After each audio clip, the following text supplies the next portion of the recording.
More light on the inauguration today. We are very much delighted to be joined over the phone by Dr. Ahmed Nasef, a consultant of international economy. Good afternoon to you, Doctor. Good afternoon to you.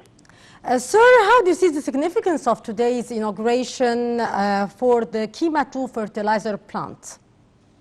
I think the whole visit of His Excellency the President comes in the context of the comprehensive strategy that the current government has put together to develop the whole of Egypt, especially the part of south of the country.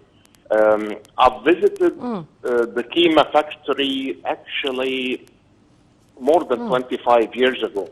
It was a brilliant factory. It was done and built during the 1960s, but unfortunately, for about all that period, it has not been renovated, and all the factories,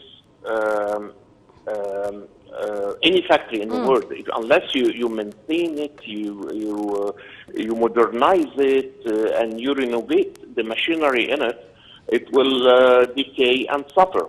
So I think what the president is doing now, he is trying to catch up with the lost time we lost in the previous period of, for 30 or 40 years without developing and rebuilding the strong muscles and pivots of the Egyptian industry. And this is one of the key pillars in that journey that he's walking the government and the country in.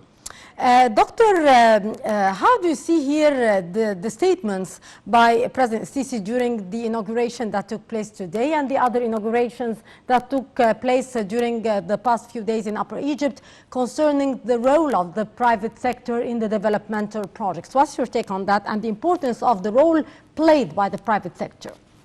Well, I think President Sisi is probably, again, for the first time, we have a president that understands the value of synergizing between the public sector and the private sector. So he stated it. I was listening to his speech this morning, and he mentioned it very clearly that some things it would be very difficult for the private sector to do it on its own, and in this case, the government should step in, even with a significant share in the project, but to help uplift the project. He sees it as a synergy. It's not a competition.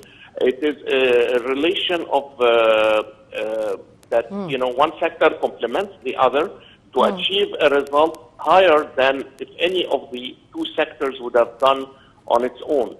So I think it's just the right strategy. And again, for the first time, we have somebody who thinks this way, and we know it is successful because we've seen the low-hanging fruit starting from this strategy, and now we're rolling the strategy up into bigger and more important projects. Yes, indeed. Sir, actually, over the past few days, President Sisi has been inaugurating several new projects and complexes in the fields of road, infrastructure, industry, irrigation, agriculture, and today also we have witnessed the development of the railway. He has been witnessing the renovation at the Aswan railway station, as well as many vehicles there. How do you see the developmental projects and the inauguration of these projects in different fields in Upper Egypt? I think it is, first of all, he's hitting more than one bird or with the same stone. So from one angle, he is beefing up the economy in the one which used to be the less affluent part of the country, which is Upper Egypt. And he's doing this by creating mega projects in the south of the country and at the same time providing employment because we all know that the unemployment is at its highest rate in the south of the country. And while he's doing this and that, he is solving or preventing or stopping a problem of the migration from the south to the capital or to the north of the country, which is very normal because people move to where there is economic activities. And if there is economic activities back home, nobody's going to change his residence and move to another city. So he's instead of the people moving, he's moving the jobs to the people.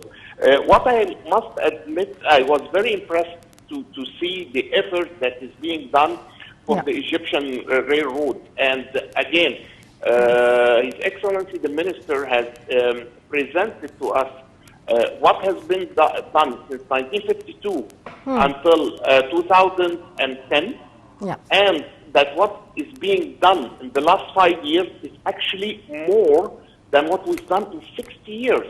The other thing that I must express, I was very impressed with, is the very logical way that the President is presenting things. He is in a way saying that we have to somehow recover the cost that is being spent on something like the railway for a very simple reason. The government does not have the means to continue subsidizing this service. And what happened in the past, he does not want to repeat the same story again, that the service decayed to a level that is shameful for a country as Egypt. So he's saying, you know, if it's going to cost a little bit more, let's take that cost. Let's make sure that the railway stays in at a certain service level that is acceptable by any standards, because the Egyptians are no less than any other country, and they deserve a very good service. And if that service costs money, we're just going to get that money and stop subsidizing the things until it reaches a level when the only solution is that you have to basically write off everything you have and restart from square zero, because this is more or less what he has done. I mean, the what do you call them? The wagons and the railway vehicles that we had were just in such a decayed state that he had to basically write everything off and buy new. And now to be able to maintain the new and to keep it in the right shape as it should be.